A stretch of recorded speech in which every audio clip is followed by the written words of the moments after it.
Entonces vamos a comenzar con lo que es esta sesión en la que vamos a estar viendo nosotros herramientas psicológicas en el ámbito clínico y hospitalario.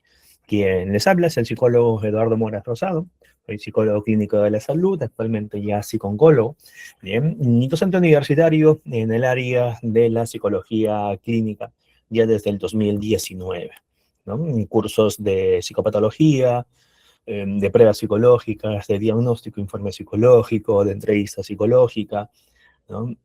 Son psicología clínica, psicoterapia también cognitivo-conductual, algunos de los cursos que he venido dictando en las universidades, ¿no? Hay tres puntos que sí quisiera yo compartir. Vamos a hablar acá tanto de técnicas como de herramientas. En las técnicas vamos a hablar rápidamente sobre lo que es la entrevista y la observación de conducta, sumamente importante dentro de un proceso evaluativo, pero también vamos a hablar sobre los instrumentos de uso frecuente dentro de lo que es el ámbito de la salud en el área clínica y viendo la diversidad, en este caso, de instituciones de salud que tenemos, porque en los niveles de salud que nosotros tenemos no solamente es un nivel de atención primaria, como puede ser un nivel 1, y las distintas esferas dentro de ese nivel 1, sino hay un nivel 2, hay un nivel 3, hay un nivel especializado como un centro de salud mental comunitario, y hay un nivel mucho más especializado que vendría a ser un centro de salud mental, por ejemplo. ¿Correcto? Entonces vamos a hacer un barrido sobre ello. Muy bien, no vamos a profundizar, el tiempo es bastante corto, ¿correcto? Pero la idea justamente es poder tener el conocimiento previo de ello para luego poder ir aprendiéndolo muchísimo más a fondo con, en este caso, un entrenamiento a profundidad, ¿no?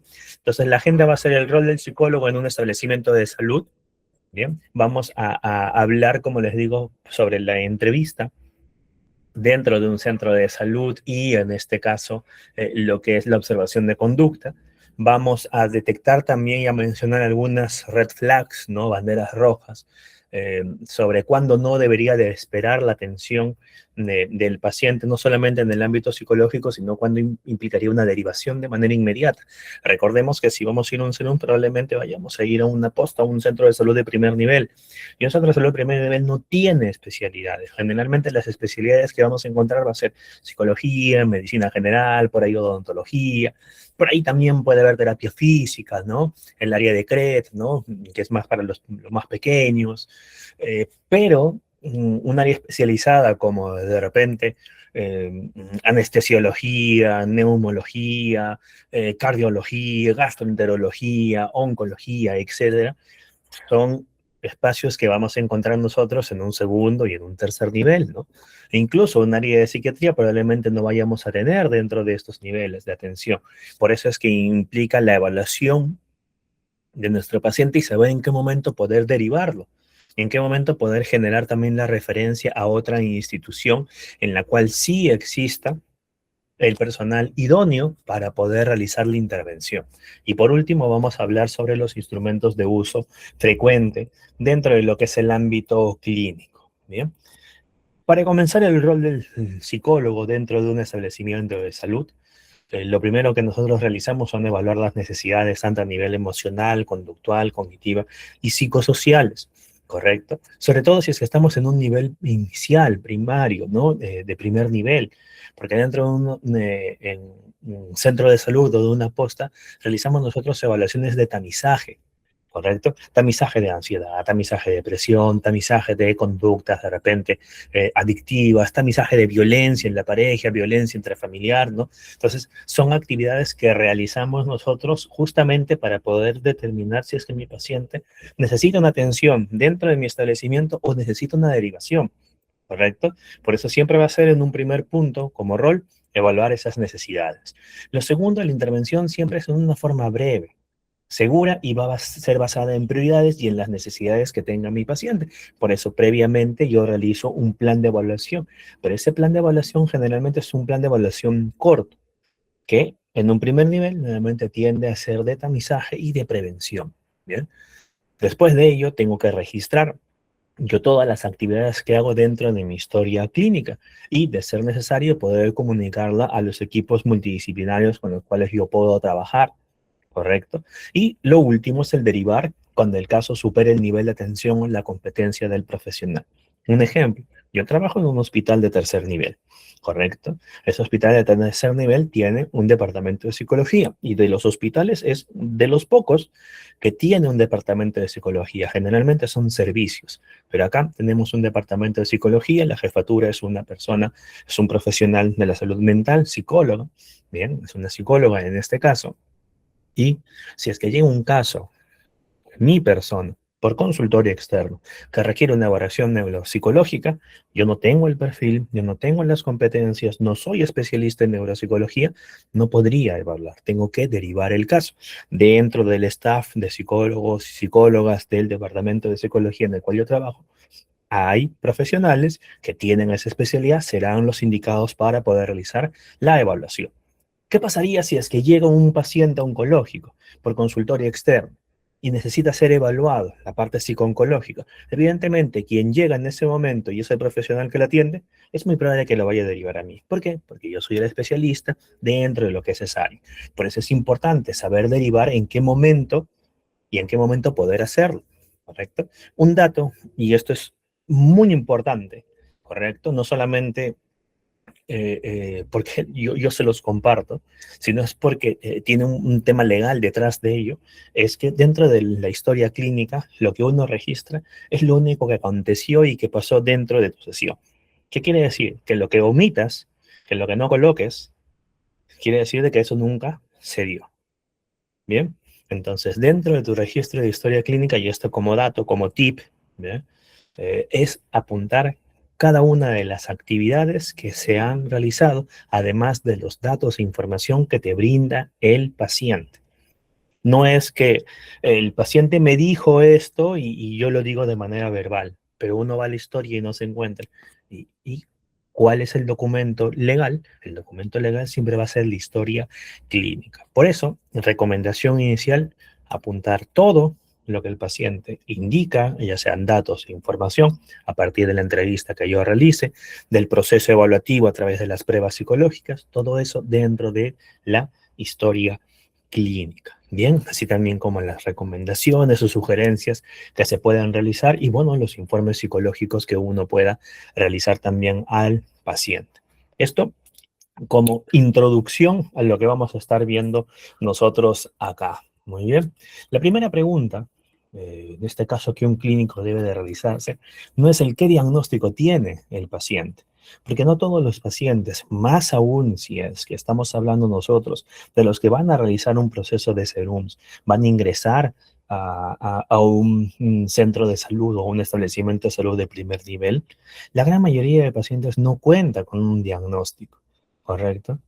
Y es muy probable que al primer nivel que lleguen esos pacientes, si van a ser atendidos por tu persona, no necesiten tener un trastorno o un diagnóstico o una codificación F para que el paciente pueda ser atendido en tu centro de salud, en tu establecimiento. ¿Bien? El paciente tiene una necesidad que es una dificultad, ¿no? Es una problemática, tiene un motivo de consulta, pero para ello siempre es importante poder, en este caso, hacerse unas 4 preguntitas, ¿no? Lo primero es, ¿qué necesita esta persona hoy? ¿Cuál es esa necesidad por cubrir de nuestro paciente? Lo segundo, y esto forma parte de la evaluación que vamos a ver dentro de unos minutos, qué riesgo puede tener el paciente y si es que hay un riesgo inmediato, ¿no? Existen factores protectores o factores de riesgo en el caso que yo esté atendiendo en ese momento, para poder yo generar en su momento un diagnóstico o una presunción. ¿Bien? Debo de tener una información mínima para poder tomar decisiones, ¿cierto? Y eso tiene que ver con mi entrevista inicial, mi motivo de consulta y el levantamiento de información que vendría a ser la historia de vida, la anamnesis del paciente. ¿Y qué debo de registrar dentro de y en qué momento también poder comunicar la información? Un ejemplo. El paciente puede llegar por emergencia y generalmente en los hospitales se menciona el código violeta. El código violeta implica que el paciente que ha ingresado ha sufrido, bien, eh, eh, o hay una presunción de violencia, ¿bien? Y en este caso de violencia sexual. De manera inmediata, la coge el área de emergencia, el área de ginecología o obstetricia y realiza las interconsultas a psiquiatría, asistencia social, a psicología y a otras áreas que necesitan intervenir en este caso para verificar justamente esto. Existen riesgos de que esa paciente o ese paciente vuelva a ser vulnerado, pues, ¿no? Su vida al momento de regresar a casa, ¿no? ¿Cuáles son esos factores protectores y esos factores de riesgo que existen, ¿no? ¿Qué es lo que yo voy a registrar y de qué manera voy a comunicar eso también? Porque detrás de, de ese momento que se experimenta en un área de emergencia, hay que generar la comunicación de inmediata para que se activen los protocolos, ¿correcto? De atención a una persona que ha sido violentada. ¿Sí? Entonces, todos esos detalles son importantes poder conocerlos. De todas maneras, yo creo que es algo muy importante y eso se los comparto. Yo también he realizado mi proceso de serums, bueno, ya hace algunos años atrás, ¿no? Y dentro de lo que es el proceso de serums, de hecho, recibes capacitaciones dentro de lo que son los protocolos de atención frente a personas que han podido ser violentadas. Y esto es sumamente importante porque es normal que lleguen casos a las postas o a los centros de salud, ¿bien? Porque son los que más, en este caso, pues, ¿no? Existen, ¿bien? En cuanto a lo que es un primer nivel de atención y hay que saber cómo poder atenderlos también, ¿no? Eso es muy importante. Entonces, nuestra primera pregunta no es directamente qué diagnóstico tienen. No todos los pacientes van a tener una presunción diagnóstica, menos aún no todos van a tener una codificación F al final, ¿no? Por eso es importante reconocer dos momentos, ¿bien? Antes de lo que vendría a ser ya mi plan de evaluación psicológica a través de pruebas, a través de herramientas psicológicas como podrían ser mis cuestionarios, mis inventarios, las baterías de prueba, etcétera. Debo de reconocer dos técnicas que tienen que ver con la entrevista y la observación. La entrevista generalmente en un establecimiento de salud de primer nivel es corta, es rápida. ¿Por qué? Porque ahí no tienes una hora de atención como puedes tener en tu consultorio privado o particular, ¿no? Tampoco tienes pues 55, 50 minutos como de repente puedes tener en un hospital de tercer nivel o en un instituto de salud o en todo caso en un centro de salud mental comunitario, ¿no? Generalmente tu atención tiene que ser de 25 a 30 minutos como plazo máximo y eso hace de que mi intervención sea bastante corta, pero que en esa intervención breve no pierda eficiencia ni eficacia lo que yo estoy buscando como objetivo. Por eso es que dentro de lo que va a ser esta entrevista breve, corta, que podemos nosotros realizar, hay cuatro puntos que son sumamente importantes poder levantar información. Lo primero, es importante poder generar una apertura a partir de la presentación del profesional, del rol que tiene dentro de lo que es esa atención y en este caso también de los objetivos que tiene la atención, bien, que forman parte del encuadre y en este caso, la confidencialidad que van a ver de los datos y que toda la información va a quedar plasmada en la historia clínica que o se va a abrir o continuará, en este caso, pues, ¿no? Dentro de las atenciones que se ha podido realizar ese paciente en su momento, ¿no? A partir de que tenía ese primer momento en el cual yo más bien he brindado información, es ahora el momento en el cual yo voy haciendo la consulta sobre ya el motivo de consulta, ¿no? Siempre la primera parte es una parte de presentación de ambos, ¿no? Tanto del paciente como mío, dar en este caso pues no el encuadre psicológico y posterior a ello mencionarle pues en este caso la confidencialidad del caso, ¿no? Y en segundo momento comenzamos a explorar el por qué nuestro paciente ha llegado a la consulta. Y evidentemente esto a partir de lo que el paciente refiere, ¿no? Ahí también es sumamente importante el hecho de poder colocar de manera textual, clara, precisa, lo que el paciente te está refiriendo, no lo que tú crees que o a las conclusiones a las cuales tú has podido llegar. Recuerda que esa información va a la historia y la historia es un documento legal, ¿bien? Tercero, hay que ir indagando sobre la problemática actual, tanto el problema principal como los problemas secundarios que puede tener, y a partir de ello será importante poder reconocer tres puntos: la intensidad, la frecuencia y la duración de la problemática y de los síntomas que puede estar experimentando esta persona, ¿bien? El inicio, el curso, la intensidad y el impacto, frecuencia, intensidad y duración. de cada uno de los síntomas a partir de la problemática que te puede estar mencionando tu paciente. Por último, hay que reconocer también dos cosas adicionales: los factores de riesgo y los factores protectores y recursos que tiene tu paciente, para poder cerrar con los acuerdos y lo que estarán tratando en una posterior sesión. Bien. No todos los hospitales dan la posibilidad de que un paciente pueda ser atendido 2 veces dentro de un mismo mes. Generalmente la atención, sobre todo en centros de salud, se termina haciendo una vez cada mes. ¿Bien? Eh, mm, en el mejor de los casos, como le digo, 2 veces. Por ejemplo, en el hospital donde yo trabajo, se le brinda la oportunidad al paciente a que pueda asistir 2 veces por mes. Y a no todos los pacientes uno le va, en este caso, a dar la opción de que venga 2 veces, ¿no? Ya es la evaluación que realiza el clínico para cubrir la necesidad que pueda tener el paciente. Pero, de manera general, al menos una sesión cada mes nuestro paciente puede tener. Entonces, en la parte final de lo que va a ser esta entrevista, va a ser importante poder compartirle ello, para que el paciente venga preparado a una siguiente sesión. ¿Para qué está asistiendo? ¿Qué es lo que se va a encontrar? ¿Qué es lo que se va a tratar dentro de esa siguiente sesión? Y que no venga como sorpresa, ¿no? O no sabiendo qué cosa es lo que va a suceder. O de repente pensando de que va a narrar y va a empezar a compartir de repente información mucho más profunda que podría ser tratada dentro de un espacio terapéutico de consejería, cuando tú todavía vas a retomar o vas a iniciar incluso lo que es un proceso de evaluación, ¿no? A través de la práctica de cuestionarios, por ejemplo. ¿Eso qué es lo que puede terminar pasando? Que al final el paciente, al no saber, pues o no llega a sacar la cita, o saca la cita, pero frente a la expectativa que él tenía y la realidad, no ven una siguiente sesión. Muy bien, entonces es importante la explicación que yo le puedo dar. Por eso les mencionaba ahí el cierre de lo que es el siguiente paso, ¿no? ¿Qué es lo que vamos a hacer en nuestra siguiente sesión? Y explicar el proceso de evaluación que hay. Nuevamente, hay pacientes que van a poder llegar porque el colegio le ha solicitado a su hijo una evaluación psicológica y la quieren para septiembre, sabiendo que tú puedes dar 1 o 2 sesiones por mes al paciente, y viene ese paciente en agosto, en estas fechas, iniciando incluso, ¿tendrá la posibilidad de obtener un informe psicológico para el mes de septiembre? No, ¿no?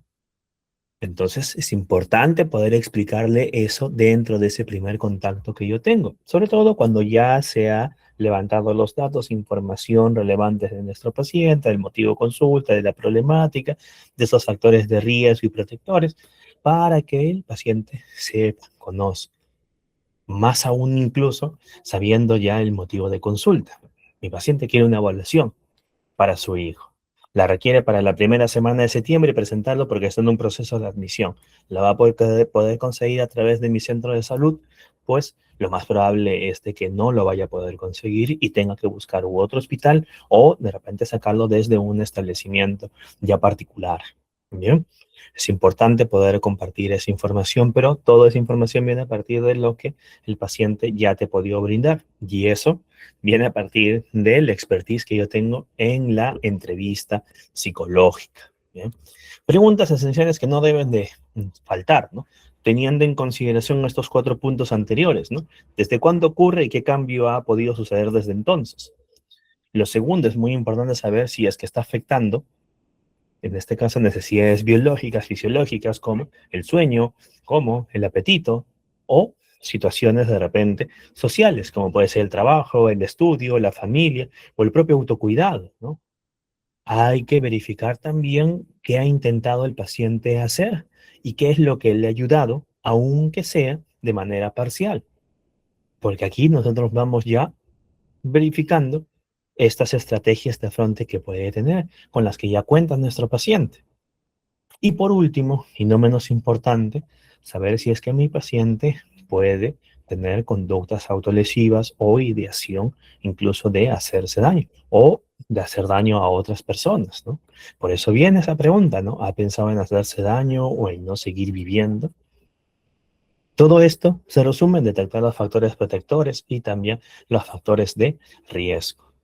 Esto dentro de lo que es mi espacio de entrevistas psicológicas. Recordemos, sobre todo, para los que van a hacer sus alumnos y van a ingresar a centros de salud, establecimientos de salud de primer nivel, su tarea es poder generar un tamizaje del paciente y verificar si es que el paciente se quedará dentro de lo que es el establecimiento de salud y continuará con sus sesiones, o es importante realizar una derivación, o es importante que el paciente pida una referencia a otro hospital o a otro centro de salud que tenga el profesional idóneo y al equipo de profesionales que estén capacitados para realizar dicha actividad.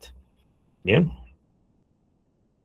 yo pasando dentro de lo que es el Serumus, yo teniendo mi formación terapéutica en ese momento, teniendo ya, en este caso, experiencia, trabajando también ya en meses atrás con pacientes oncológicos, porque a la par comencé mi pasantía en el INEN con el tema del SERUMS. ¿Bien? Podía yo realizar una intervención terapéutica con un paciente con depresión mayor o pasando un episodio depresivo, de repente grave, sin síntomas psicóticos dentro de mi posta o dentro del centro de salud en el cual estaba realizando mi actividad. Ahí viene el detalle, ¿no? Porque eso no corresponde a la labor que se realiza dentro de ese centro. No es la especialidad, por más que yo la pueda tener. Tengo que generar la derivación para que le haga el seguimiento el especialista dentro del establecimiento de salud que cubre esa necesidad y que en todo caso pueda, si fuera necesario, también la atención psiquiátrica. ¿Ok? Y si es que ya el paciente tiene otras necesidades que yo puedo atender dentro de ese establecimiento de primer nivel, lo puedo hacer. De repente hay temas que tienen que ver más con espacio laboral o con un tema familiar. Entonces, eso yo lo puedo atender, pero la sintomatología depresiva que presenta mi paciente a un nivel grave, eso no lo puedo atender dentro de un establecimiento de salud de primer nivel. Tiene que ser escalado. Por eso hablábamos nosotros de la derivación, de las referencias que son necesarias en estos casos, ¿no? Lo siguiente acá también es la observación conductual y el examen mental que realizamos.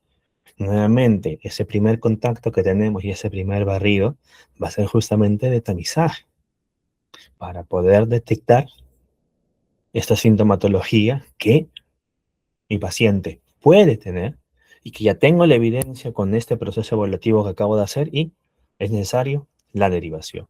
O es necesario que yo lo pueda atender. O es necesario que ingrese por emergencia a un hospital y que se quede de repente internado incluso. ¿Bien? Por eso es importante observar antes, durante y después de la entrevista. Es importante también poder describir las conductas y no generar etiquetas desde un primer momento. Es importante que dentro de lo que va a ser el contenido que yo coloque en esa historia clínica, debo de integrar la apariencia, debo de integrar la conciencia, la orientación, la atención, el pensamiento, el afecto, la percepción y el juicio, ¿no? Mi paciente se encuentra al lote o no se encuentra al lote, ¿no? Lúcido, orientado en tiempo, espacio y persona. Mi paciente cuenta con las funciones cognitivas conservadas, ¿no? Van acorde a la edad cronológica que tiene. Perfecto. Muy bien. Entonces, todo eso está ahí, ¿no? Mi paciente presenta sintomatología ansiosa y o depresiva o no presenta sintomatología ansiosa o depresiva. Todo ello debe de estar dentro de lo que es la historia clínica que yo voy a redactar en su momento. Y también en este caso, la redacción de hallazgos positivos y negativos que puedan ser relevantes y que van a generar la fuerza de que ese paciente sea en su momento derivado a otra especialidad, como también que se le pueda generar la referencia a él. Bien, aquí por eso les dejo un segundo tip. Bien, hay que hacer una formulación clínica teniendo en cuenta estas 5 P's. Primero, el problema actual. ¿Qué ocurre y cómo le está afectando al paciente? El malestar que tiene es clínicamente significativo. Si es sí, entonces yo sé de que la sintomatología que está experimentando este paciente es muy probable que la pueda yo encontrar en un F. Muy bien. P, los factores predisponentes, las vulnerabilidades previas, los antecedentes que tiene el paciente. Por eso es importante hacer una historia de vida breve, de manera inicial. También los factores precipitantes, ¿no? ¿Qué ha hecho que se active esta crisis? O el problema actual que presenta nuestro paciente. Lo que va perpetuando, ¿qué está manteniendo el problema? Y lo siguiente, la protección que genera en el paciente, ¿no? ¿Cuáles son los recursos con los que cuenta el paciente y cuáles son los recursos en su contexto, ¿no?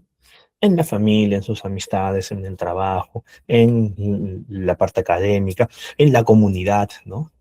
Porque todo eso lo que va a generar es ayuda. Como también hay que verificar si es que esos factores que esperaríamos que fueran protectores están siendo un factor de riesgo, ¿no? En el caso de una persona que llega a la consulta por violencia intrafamiliar, ¿no? La familia, y en este caso papá o mamá, que son los que ejecutan la violencia, en este caso al hijo, van a ser un factor protector.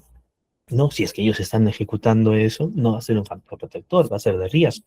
Pero de repente, esta persona, este adolescente o este joven que acude a la consulta, tiene una tía con la cual puede quedarse y, en este caso, puede protegerlo de esas situaciones de violencia que puede estar experimentando esta persona. Bien, entonces, con estas 5 P nos vamos a dar una idea también y tenemos como una especie de una hoja de ruta para ir generando y levantando los datos y la información necesaria en este primer momento de evaluación psicológica que corresponde a la entrevista y la observación de conducta. Lo siguiente, y este sería el segundo punto, hay que tener en consideración esas banderitas rojas que pueden ir apareciendo y que nos van a ayudar a que nosotros como clínicos, dentro de un establecimiento de salud, sobre todo en un establecimiento de salud de primer nivel, sepamos cuándo no esperar y cuándo generar la derivación, como también, en este caso, la referencia por un profesional médico a otra institución. Si mi paciente presenta ideación suicida con plan, medios o intentos recientes, por más que haya llegado a la posta o al centro de salud, pues ese lugar no va a ser el adecuado para realizar la intervención que se necesita. ¿Bien? Primero, ¿por qué? Porque la posta está abierta de 8 a 2 y de 2 a 8, y a las 8 cierra, ¿no? O el centro de salud, la posta cierra antes. Entonces, esa persona, ¿qué vamos a hacer? Ya son las 8, bueno, ya tengo que cerrar todo, se queda con la persona de seguridad que cuide. No, por eso tiene que ser derivado, ¿no? Y no voy a esperar a que termine mi turno para poder hacerlo. ¿Bien? Necesito hacer la derivación. Ni bien hago el tamizaje, ni bien pasa esa persona por triaje, ¿no? Un paciente que llega o que ingresa con ideación, en este caso, pues no, con ideación delirante, o con alucinaciones, con una agitación severa, con una desorganización, no orientado en tiempo y espacio, ni en persona, lúcido, ¿no? O riesgo de heteroagresión, o sea, de tener una intención de agredir a los demás. Pues será un caso que voy a hacer pues un tamizaje, una entrevista, una observación de la conducta, voy a poder aplicar evaluaciones por más que sean de 9, 10 preguntas. No es el momento indicado derivarlo. ¿Bien? Si es que hay una sospecha de deterioro neurológicos, ¿no? O delirios, ¿no? Un delirio, o un trastorno neurocognitivo, en este caso mayor, ¿no? O incluso, pues, ¿no? Una afectación médica aguda, que es lo que realmente está generando la sintomatología en nuestro paciente, ¿no? Un ejemplo, ¿no? El paciente puede haber ingresado con una presión en el pecho, con una dificultad para respirar, pero no por eso voy a decir, ya está sufriendo o experimentando un ataque de pánico, porque luego nos dice, pues, ¿no? De que le está doliendo toda esta parte, que empieza a sentir debilitamiento de las piernas, que a veces es como que siente que no ilvana bien las ideas, pues esto ya no es, en este caso, exclusivamente un ataque de pánico, ¿no? Entonces esto yo lo tengo que derivar al médico, por más que el paciente haya podido llegar incluso a mi espacio o a mi consulta, ¿no? Recuerdo hace algunos meses atrás, ¿no? Que tenía un paciente que llegó bajo los efectos de sustancias psicoactivas, ¿sí? Y que el paciente llegó con muchísimo esfuerzo, comenzó a hablar, pero pues era notorio que en este caso el paciente no se encontraba en las condiciones para poder quedarse en el consultorio externo, en la consulta que tenía conmigo. Y tuve que pedir ayuda a la técnica de enfermería para que juntos lo lleváramos al área de emergencia y ahí se quedara y pudieran atenderlo, ¿no? Y llamaran al familiar para que pudiera quedarse con él, ¿no? Yo no lo voy a insistir, ok, no, bueno, hoy ya tienes programada tu sesión, son 45 minutos, los 45 minutos te quedas acá y luego, pues, ¿no? Te vas a tu casa, ¿no? Se paciente necesita una atención médica urgente, una desintoxicación. Por eso es importante el hecho también de nuestro accionar, ¿no? Por más que tenga el compromiso de la sesión, ¿no? Y si es que, en este caso, el paciente ha sufrido violencia, abuso, negligencia o incapacidad o tiene incapacidad para el cuidado básico, pues es importante también poder generar la derivación, ¿no? Como justamente por ahí leía en el chat, y qué bueno que lo mencionas, Jordan, ¿no? El tema de las interconsultas, ¿no? Cuando se realiza dentro del mismo establecimiento, ¿correcto? Se pide a un profesional de la salud X, ¿ve? Que asista y que observe al paciente desde su especialidad y que genere sus recomendaciones, ¿no? Y a partir de ello, uno puede tomar mejor la decisión. Pero cuando hablamos ya de una derivación a otro centro de salud, una referencia, ya esto implica que el espacio en el cual yo estoy trabajando no cuenta con las condiciones para poder hacer una atención al paciente. Y es por eso que es importante la derivación. No es, digamos, no debería ser eso una cuestión de que me haga sentir mal o menos al momento de estar dentro de una posta o un centro de salud de primer nivel y porque estoy en un centro de salud de segundo nivel o de tercero, en un centro de salud mental comunitario, un instituto de salud mental, tengo mayor performance, soy mejor. No, o sea, creo que nuestra función y nuestro servicio, ¿no? Nuestra vocación tiene que ir justamente con el hecho de poder ayudar a los pacientes desde donde nosotros podamos estar, ¿no? Eso no quita el que tú quieras seguir escalando y quieras seguir especializándote y que tengas la oportunidad de postular a otros espacios también, ¿no? Aquí ya vamos a este último punto, que vamos a hacer mención justamente de algunas pruebas, bien, que se utilizan dentro de lo que es este espacio clínico, desde lo que son las postas y centros de salud de primer nivel, pasando por centros de salud de segundo nivel, de tercer nivel, centros de salud mental comunitario y en este caso institutos de salud mental, teniendo en consideración también la especialidad que cada uno de nosotros tiene, ¿no? Por eso les ponía como un ejemplo, ¿no? Llega un paciente que quiere una evaluación neuropsicológica, pues por más que yo pueda conocer en parte las evaluaciones, que pueda saber cómo poder redactar parte de los resultados, pero un informe neuropsicológico dista mucho de un informe psicológico o de un informe que yo pueda realizar desde la especialidad de psiconcología, ¿correcto? Por eso, derivar. Aquí vamos a hacer mención de las que utilizamos más, ¿bien? Como primer punto, tenemos instrumentos que son cortos y que son necesarios poder aplicarlos y que los vamos a poder aplicar dentro de los centros de salud de primer nivel y postas. Bien, en el cual el servicio de psicología trabaja básicamente con un tema preventivo promocional y en este caso realiza tamizaje para realizar las derivaciones correspondientes y las atenciones o detección de manera temprana de síntomas ansiosos o depresivos que fueran necesarios poder atender o que fuera necesario derivarlo a una instancia mayor. Como por ejemplo el PHQ-9, ¿no?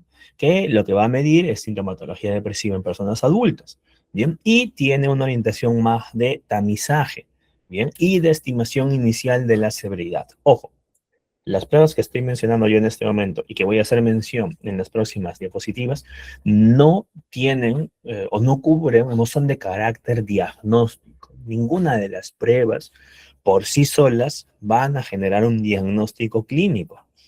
Tú necesitas confiar en tu entrevista y en tu observación de conducta. Por eso es muy importante el manejar la psicopatología del paciente en todas las etapas del desarrollo evolutivo de una persona. Es muy importante manejar sus técnicas de entrevista y de observación psicológica, desde el modelo incluso terapéutico, en este caso, o desde el marco conceptual de un enfoque psicológico que tú puedas manejar, ¿bien? Y en este caso, eso te ayudará a realizar tu plan de evaluación psicológica, en este caso, la construcción de cuáles serían las evaluaciones que tú piensas aplicar con tu paciente. Siempre las pruebas terminan siendo auxiliares. Fíjate en el uso y observaciones. Todas o la mayoría de las que vas a ver acá van a generar una estimación, van a generar un tamizaje. Bien. Tenemos el audit y el audit C, que en este caso son versiones, una larga y otra más breve, bien, que van a generar como resultado lo que es la identificación de consumo de riesgo, en este caso de consumo de alcohol, bien, y una probable dependencia también. Tenemos también el CRQ 18, que tiene que ver con problemas comunes de salud mental, y lo que va a evaluar es justamente síntomas emocionales, somáticos y señales que ameritan una evaluación clínica adicional. Es decir, que a partir de esta evaluación yo necesito poder realizar una evaluación más profunda. Tal vez una prueba de estilos de personalidad o incluso una prueba más clínica que tenga que ver con síndromes graves, como por ejemplo un Milon clínico, ¿no? O un MMPI, por ejemplo. Bien, pues siempre la primera parte tiene que ver con tamizaje. Por eso esas pruebas están orientadas más a nivel a un primer nivel de atención. También tenemos las fichas de violencia intrafamiliar y de maltrato infantil, que son fichas sociodemográficas, pero que nos ayudan a poder registrar indicadores. Bien. Y esto nos ayuda también a poder generar una detección sobre lo que puede ser maltrato y a partir de ello poder orientar al paciente o derivar a la instancia que sea correspondiente y que ésta a su vez pueda orientar a la protección del paciente. Y esto es sumamente importante que podamos nosotros conocer. Si no conocemos el protocolo de atención frente a una persona que ha experimentado violencia o que está experimentando o que ya experimentó, nosotros podemos terminar siendo cómplices de ello. Recuerda que en la información va la historia clínica. Y si es que en la historia clínica tú habías detectado violencia intrafamiliar, violencia de pareja, maltrato infantil, y ese paciente nunca fue derivado, no se le dio la psicoeducación, no se le brindaron las referencias para que pueda ser atendido por uno u otro profesional de la salud, o se le orientó para indicarle qué es lo que debe de hacer frente a esta situación, el profesional es el que terminará siendo perjudicado en esa situación. Muy bien. El trabajar en el Estado es un trabajo que genera mucho beneficio, pero que también es importante estar realmente capacitado para poder realizar este tipo de actividad. ¿Veo? Como siguiente punto, nosotros tenemos otros tipos de instrumentos que podemos utilizar, sobre todo instrumentos de tamizaje que nos pueden ayudar a tener una primera mirada de nuestro paciente y del caso. Tenemos el MChat, ¿bien? Que lo que evalúa es el riesgo de trastorno del espectro autista en la primera infancia. Nuevamente, no es una prueba diagnóstica, pero me sirve para poder generar detección incluso de manera temprana. ¿Bien? Hay programas que justamente tienen la atención de niños sanos y que generalmente se realizan en los espacios en las atenciones de primer nivel. Y es importante ahí también que pueda ser derivado el paciente o incluso que yo pueda tener la oportunidad de atenderlos. Y ahí va a tener que ver con el movimiento y con la actividad que yo haga dentro de mi propio centro, ¿no?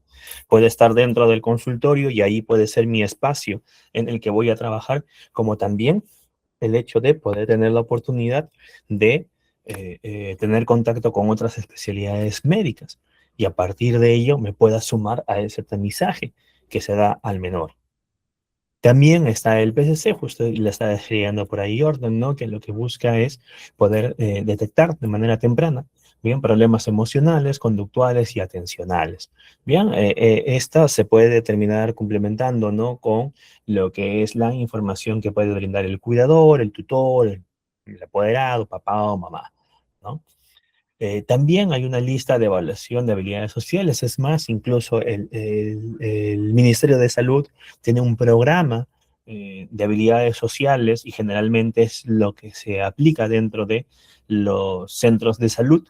Y recordemos, sobre todo en el espacio de Serums, tenemos un trabajo preventivo promocional y eso significa que nuestro trabajo no solo es únicamente entre las cuatro paredes del consultorio que podríamos nosotros tener o compartir con otra especialidad. Generalmente se comparte, son centros de atención de primer nivel, básico, y no hay muchos espacios. Bien, pero también hay un trabajo que realizamos dentro del propio centro de salud a la comunidad de pacientes que asisten, bien, nuevamente de manera preventiva, promocional, pero también, y de acuerdo a la jurisdicción que tiene el centro de salud donde voy a trabajar o estoy trabajando, también el trabajo es afuera, con la comunidad, no solamente de vecinos, sino también la comunidad que se encuentra dentro de los centros educativos. Bien, por eso es importante poder saber también qué pruebas son las que yo pueda aplicar y en qué momento poder hacer una derivación. Un ejemplo, a mí me tocó trabajar en dos espacios, en dos colegios que pertenecían a la jurisdicción del centro de salud donde yo hice mis serums, ¿no? Un centro educativo especial y un centro educativo de nivel primario, ¿no? De primero hasta sexto de primaria. Muy bien, tuvimos la oportunidad, y eso fue una fortuna, de coordinarlo con el alcalde de la municipalidad para que pudiéramos dentro del centro educativo implementar un área que tenía que ver con la parte de salud, y ahí iba el odontólogo, ahí iba en este caso la terapista física, ahí iba el psicólogo, y teníamos turnos que cubríamos y que hacíamos atención dentro del espacio, por ejemplo, ¿no? Pero eso se hizo previa coordinación, por eso ahí es importante no solamente el conocimiento técnico, sino también el nivel de gestión que vamos aprendiendo nosotros. ¿Bien? Y eso es algo que ustedes van a terminar aprendiendo, siempre y cuando tengan la motivación de hacerlo también, ¿no? He tenido conocidos o personas que han conocido también, ¿no? Profesionales que van a simplemente a cumplir, ¿no? Y no todos son así, ¿no? Creo que existen muchas personas que realizamos bien nuestro trabajo. Bien, también está el cuestionario de cólera, ira y irritabilidad, que lo que busca es poder encontrar también indicadores de existe regulación emocional en nuestro paciente y las respuestas frente a la ira o situaciones que pueden generar ira también, ¿no? Esto en este caso se puede interpretar junto con el contexto en el cual el paciente puede estar conviviendo, ¿no? Ya sea un contexto familiar, laboral, escolar, clínico, ¿no? También la ficha de tamizaje que les mencionaba, ¿no? De violencia, ansiedad, depresión y ansiedad. ¿Bien? Son pruebas que son sumamente cortas, ¿bien? Que no requieren una evaluación profunda, ¿bien? Normalmente son pruebas como la escala de Zoom, por ejemplo, ¿no? De ansiedad y depresión, que aún cuando ya tiene muchísimo tiempo y que ahora en guías de práctica clínica hay otras herramientas que se pueden utilizar, tipo el HATS, por ejemplo, ¿no? Tipo el inventario de depresión de Beck, el inventario de ansiedad de Beck, por ejemplo, ¿no? Que también son pruebas clínicas, pero hay instituciones que siguen aplicando el Zoom, ¿no? Eso es una ficha de tamizaje, ¿no? O una evaluación de tamizaje. Bien, y bueno, la ficha de maltrato infantil que también ya les había comentado a ustedes hace un momento. También, entre otras pruebas que podemos nosotros tener, y esto ya va más a un público ya no ni niño, ni adolescente, ni adulto, sino ya un público adulto mayor, vamos a poder encontrar lo que es el cuestionario de Pfeiffer, que lo que nos ayuda es a poder verificar orientación, memoria y funcionamiento cognitivo global. Es un tamizaje de deterioro cognitivo. Bien, tenemos la escala de depresión geriátrica de Yesabash, bien, que evalúa y hace un tamizaje en depresión en adultos mayores. Y eso es importante, sobre todo si es que dentro de el lugar donde yo me encuentro hay un área de geriatría, por ejemplo. Bien, los centros de salud de atención primaria generalmente tienen incluso hasta programas para el adulto mayor. Bien, entonces ahí es importante poder generar también lo que es una evaluación, ¿no? También la escala de Conan para depresión en demencia, tenemos lo que es el Mini-Mental, que es sumamente importante y que viene a ser, en este caso, también de tamizaje, porque va explorando orientación, memoria, atención, lenguaje, habilidades visoconstructivas, ¿no?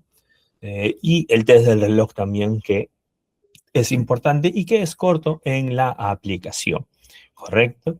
Esto con respecto más a un nivel de atención primario, un nivel 1, ¿bien? Pero hay pruebas que sí nosotros podemos ir aplicando cuando ya nos encontramos en un nivel 2, en un nivel 3, que implica mayor especialidad incluso y un equipo multidisciplinario que pueda acompañar y que se puede generar la atención dentro del mismo lugar, dentro del mismo establecimiento de salud y ya no sea necesario poder hacer muchas derivaciones, ¿no? Tenemos, por ejemplo, el PHQ-9, el BDI-2, que es el inventario de depresión de Beck en la versión 2, que mide el área de depresión, la población es para adolescentes y adultos, ¿no? Y lo que busca es la cuantificación de sintomatología depresiva y poder otorgar niveles de, y eso te va a poder ayudar a que puedas tú realizar una evaluación ya en este caso más profunda y puedas realizar incluso una segunda entrevista para poder ir viendo algunos puntos que tal vez en tu entrevista inicial no pudiste obtener como información. Muy bien. Tenemos el GAT-7 que tiene que ver con los indicadores de ansiedad generalizada. Bien, el BAI, que también es un inventario de ansiedad de Beck. Bien, para adolescentes y para adultos ambos, ¿no? Y es un tamizaje y medición de severidad de los síntomas de ansiedad. Pero nuevamente ninguna de las pruebas va a generar un diagnóstico clínico, ¿correcto? Son pruebas de tamizaje, son pruebas de ayuda, me puede ayudar a detectar niveles de o de repente a contextualizar algunos síntomas que puede estar teniendo nuestro paciente, pero más de ello tenemos nosotros nuestra entrevista y nuestra observación. ¿Bien? Sí, JD, también tenemos nosotros algunas pruebas que en este caso nos brinda incluso la OMS para poder realizar tanto lo que es evaluación para TOC, para ansiedad, por ejemplo, que era la del GAT-7, ¿no? El PHQ, que también es una prueba que nos brinda la OMS como herramienta. Generalmente, en este caso, lo que es un trastorno obsesivo compulsivo, entendería que tiene obsesiones y compulsiones, no el trastorno obsesivo compulsivo de la personalidad, pues nosotros podemos generar una evaluación ya mucho más profunda y utilizaremos ya herramientas clínicas como, por ejemplo, el Milon clínico, ¿no? Que nos puede ayudar muchísimo más a poder generar una detección. Pero también hay pruebas de tamizaje para poder verificar el TOC, ¿no? Tenemos el DAS-21 también, que mide ansiedad, depresión y en este caso estrés. Es para adultos y adultos mayores, ¿eh? El MCHAT, que era el que ya les había mencionado también, el PSC, que ve tanto temas emocionales, sociales, conductuales, ¿no? Sobre todo para niños, niñas y adolescentes. El CONERS, que también es una herramienta que se sigue utilizando, la escala tanto para padres, tanto para, los profesores, ¿no? Y en este caso se utiliza para poder encuestar síntomas que puedan ser compatibles con un trastorno de déficit de atención de hiperactividad, ¿no? Está orientado para niños, niñas y adolescentes. El Vineland, que en este caso se utiliza generalmente en la primera versión en algunos centros de salud de primer nivel. En mi hospital, por ejemplo, estamos utilizando el Vineland 2. Generalmente lo utilizamos y más sobre todo cuando hay casos que están pidiendo certificación de discapacidad, por ejemplo, ¿no? Que te mide la conducta adaptativa, pues, ¿no? Tanto a nivel de comunicación, de habilidades motoras, de socialización, habilidades diarias de la vida, ¿no? Y lo que te va a ayudar es, en este caso, a poder detectar el funcionamiento del paciente. Por eso es de que la población donde generalmente se va a aplicar son personas que hay una sospecha de discapacidad intelectual o algún trastorno del neurodesarrollo. Por eso es que nosotros lo utilizamos mucho en la parte de la certificación de discapacidad, ¿no? Y el NeuroSI u otras baterías, por ejemplo, pero que ya implicaría, pues, ¿no? Una especialización clínica neuropsicológica, porque va a evaluar funciones cognitivas, ¿bien? Y ya los resultados, pues, los va a poder explorar y redactar muchísimo mejor un neuropsicólogo, ¿no? Por eso es importante que hay algunas de estas evaluaciones que sí van a tener que ser aplicadas por un profesional especializado. ¿Ok? Lo importante, como les decía al inicio, es que todos tendamos a la especialización, ¿no? O sea, a sacar nuestra segunda especialidad y a seguir formándonos y especializándonos en el rubro, ¿correcto? Tenemos en este caso también los instrumentos de uso frecuente, para poder medir en área cognitiva y ya en este caso en instituciones de segundo y de tercer nivel, sobre todo en adelante, ¿no? Un centro de salud mental comunitario, un instituto de salud mental. Tenemos nosotros las baterías de la escala Wechsler, ¿no? El WISE 4, que es el que normalmente se utiliza, ¿no? El WISE 4 también, aunque también es el WISE 5, pero en algunos hospitales todavía seguimos utilizando nosotros el WIS 4.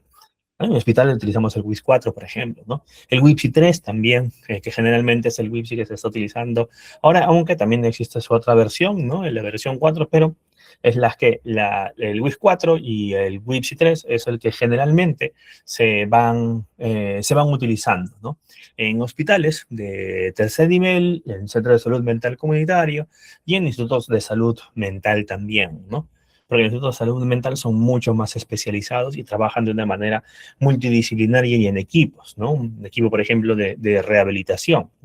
Equipo de rehabilitación, está el psicólogo, ¿no? Está el terapista físico, el terapista ocupacional, el terapista del lenguaje. Entonces hay un equipo multidisciplinario, ¿no? Por ahí leí el siguiente. En relación al DAS, ¿es posible aplicar una escala, por ejemplo, la de ansiedad? Yo sugeriría siempre que como son pruebas cortas, ¿bien? Sobre todo las de tamizaje, apliquemos en su totalidad, ¿no? Apliquemos en su totalidad. Si es que ahora mi paciente veo, ¿no? Y detecto que puede estar presentando sintomatología de ansiedad, es mejor tomar una prueba especializada como puede ser en este caso un BAI, ¿no? O como puede ser de repente un GAT-7, ¿correcto? Que sea sola, ¿no? Y que evalúe específicamente esa sintomatología y que me pueda dar esos niveles que yo necesito y que voy a complementarlo con la entrevista y la observación, ¿no? Si voy a aplicar la prueba, por ejemplo, el DAS, es porque mi paciente va a tener de ambos, ¿no? Tanto de ansiedad, de depresión o de repente de estrés, y lo que yo quiero es medir esos niveles de estas tres, ¿no? ¿Mm? Bueno, y en este caso, creo que por ahí me estaba faltando una lámina más, ¿bien? Pero en esta última lámina yo les había hecho mención de que también hay pruebas que ya utilizamos en un tercer nivel de atención en adelante, con Centro de Salud Mental Comunitario, un Instituto de Salud Mental, que miden ya síndromes clínicos. Bien, en este caso que ya requieren un nivel de intervención más especializado y generalmente de la mano con psiquiatría.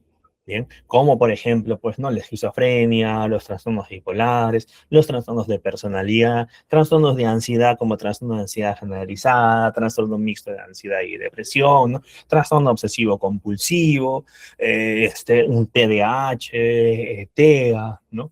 Entre otros, ¿no? Entre otros trastornos. Y en esta fila, digamos, de instrumentos, podríamos encontrar nosotros, pues, ¿no? Pruebas como el MCMI, que generalmente se aplica el 2, el 3, y en algunos lugares, pues, hasta el 4, que es la última versión. Estoy hablando del Milon clínico, multiaxial. ¿Bien? También el MASI, el MIPS, que son evaluaciones que van a ver los estilos de personalidad para adolescentes y para adultos, en este caso, de Theodore Milon, bien, el mismo que ha creado el Milon clínico multiaxial, pero también tenemos otras evaluaciones que sobre todo aplicamos a población que está dentro de esa normalidad, ¿no? Como el CPQ, el HCPQ, el 16PF, ¿no? Que todas estas corresponden a CATEL, para niños, niñas, adolescentes, jóvenes y adultos, ¿no? Tenemos también las escalas de Einstein, la forma para niños, ¿no? Y también la forma para adultos, ¿no? También tenemos en este caso otras evaluaciones que podemos nosotros aplicar, como el MPI 1, el MPI 2, ¿no? Que es el de Minnesota, y que, bueno, es una amplitud de preguntas, son más de 500 preguntas. Generalmente utilizamos nosotros lo que es la evaluación del Milon clínico, y que en la versión 4 es una versión que es no solamente más actualizada, sino que te arroja indicadores más precisos, sobre todo para el tema de la intervención terapéutica. Un inventario que ayuda muchísimo. Yo generalmente lo uso dentro de lo que es el espacio hospitalario, en consultorio, evidentemente, y esto me ayuda a poder generar la planificación de mis sesiones de terapia con mis pacientes. Bien, esto también en este caso era una diapositiva que quería yo compartirles, y en este caso se la estoy compartiendo ahora. Y muchos de estos cuestionarios, en este caso que hemos visto nosotros acá, ¿no?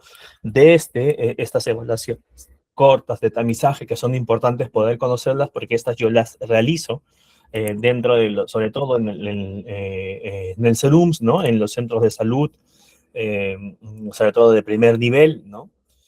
También las evaluaciones, en este caso para niños, niñas, adolescentes, ¿no? Las evaluaciones ya para personas adultas mayores, para personas, en este caso, adultas también, que puedo utilizar cualquiera de estas pruebas, ¿no? Y en este caso ya en un espacio más especializado, como un hospital ya de segundo, de tercer nivel, centro de salud mental comunitario, instituto de salud mental, pues pruebas que tienen que ver más con especificaciones, y pruebas más amplias, como la batería de la escala Wechsler, o las pruebas que hace un momento les mencioné, que miden personalidad, que miden área emocional, como en este caso el ICE de Baron, ¿no? Para niños, para niñas, adolescentes, para adultos, ¿no? Que son evaluaciones que nosotros utilizamos dentro de lo que es el ámbito clínico, y que son importantes poder tenerlas en cuenta, ¿no? Por eso era que toda esta última parte, que tiene que ver con la parte de las evaluaciones, sería muy importante poder tocarlas ya en otro momento, y eso justamente forma parte de un curso que se va a implementar también, y que en todo caso, bueno, ya Ila Psychology les comentará brevemente. Bien, les doy las gracias por este espacio que se ha podido generar. Ese es un espacio para poder dejar las cosas en claras, y los puntos que creo que son importantes, que ustedes deben de conocer, y espero que en este caso, pues, no se puedan profundizar más adelante, bien, para beneficio de ustedes y para la preparación que ustedes necesitan para enfrentarse al campo clínico, sobre todo porque es un campo en el que generalmente no tenemos una supervisión, bien, más aún si es que estás en un serum y eres la única persona responsable del servicio. Y también porque toda la información, los datos, todo lo que yo haga dentro de ese espacio necesita, bien, necesita que sea bastante claro, porque recordemos que ese documento, que es la historia clínica, que es donde yo coloco toda esa información, es un documento legal, ¿bien? Y es un documento que el paciente puede solicitar, que el paciente puede pedir en cualquier momento, y que lo puede utilizar para cualquier tipo de gestión.